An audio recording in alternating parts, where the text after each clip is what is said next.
My daughter. Okay, let's pray for blessing. Dear Lord, Bible number, Dr. Bosa Sabi special blessing for his wife and the daughter and the entire family. Number we never in the stage of aromatics, ebonies. I speak a blessing that is special for you in Jesus' mighty name. Amen. You are welcome to church. And my daughter. And your daughter, you're welcome to church. Welcome. Oli mumanyoli, I'm saying about money. Oli mwagala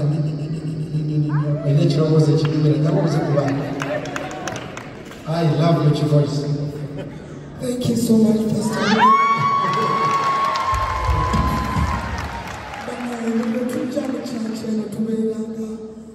This is the holiest place in Jermaine, apart from the mosque. Because I've seen this church grow organically.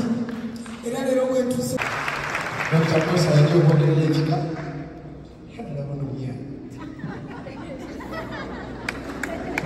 And we have another colleague on pieces of number one. Thank you. Dr. Again, like a sour to a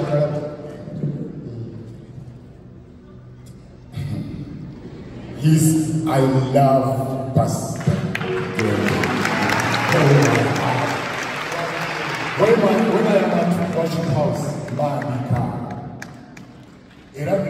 but they told me that I don't Katonda jakumpisha wano because buli wembeera wano mpulira nga sembere Katonda. When he calls me, I will answer. When he calls me, I will answer. When he calls me, I will answer. I'll be waiting for the Lord. I'll be at worship house, at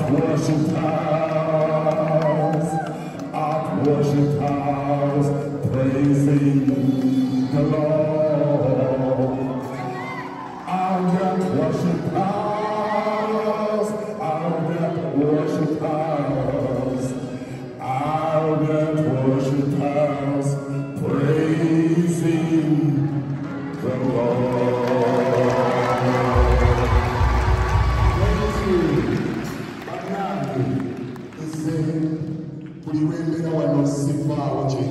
Even my family, my wife knows. Bingi tufuge, ngatufuge wano, tugendo ngesi ate konze. Tugendo kuja wano ngesi karubamu. Nemo tufa wano tufa ngesi konze. Hapa sakata mwe chitocho. Echokubili banane Katonda akola. It was just some time back when I was with Pastor Nanyumiza dream year of the church Jayagala Kutekabu. By then Tewali Wochi too.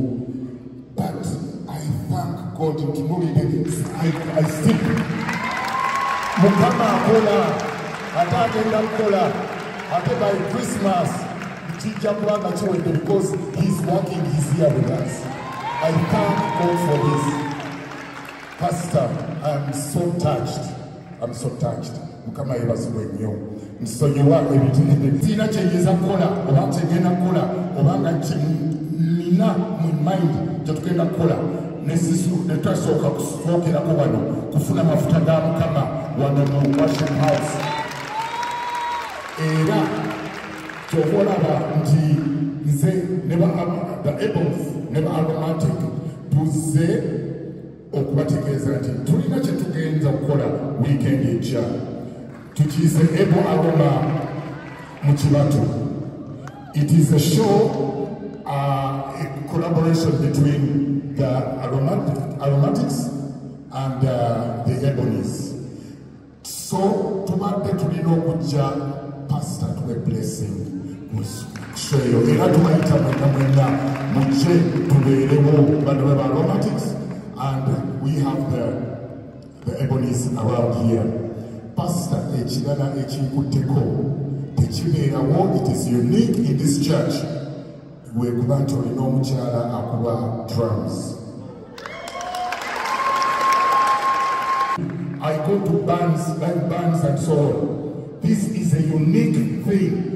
Never surpassed of our opportunity. It is a very rare thing. Hallelujah! Hallelujah! It's a very unique thing in this church. I know we are doing a pressure time. Never said you Katonda or walk to Beza Wano, to Baita Wina, Gabini Munya, Abini Mutana, Abini Mukaga, Theatre La Bonita, Sawe Muyagina Kawogezi, Vena, Ebons, Dweka Seneva, Aromatic, Romani, Tijapoera Chika, Pastor, one of the shows will Japam Genyomukuru.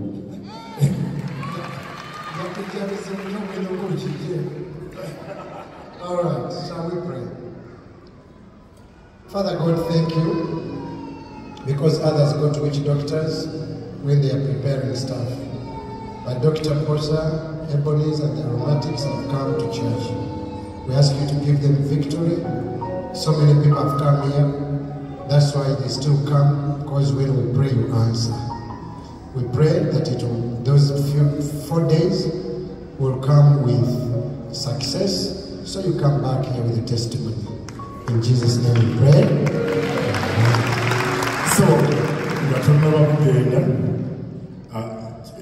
abenajera gyemuli nga lumu abenajera waliwo abakyala balina benajera balina ekintu kyebakoze bahustlers abenajera show yabwe nga lumu November era mu Theatre La Bonita abakyala bano mujjemba wakakire hasitanga nga tunomaliza badesaba madam ne my daughter some blessing.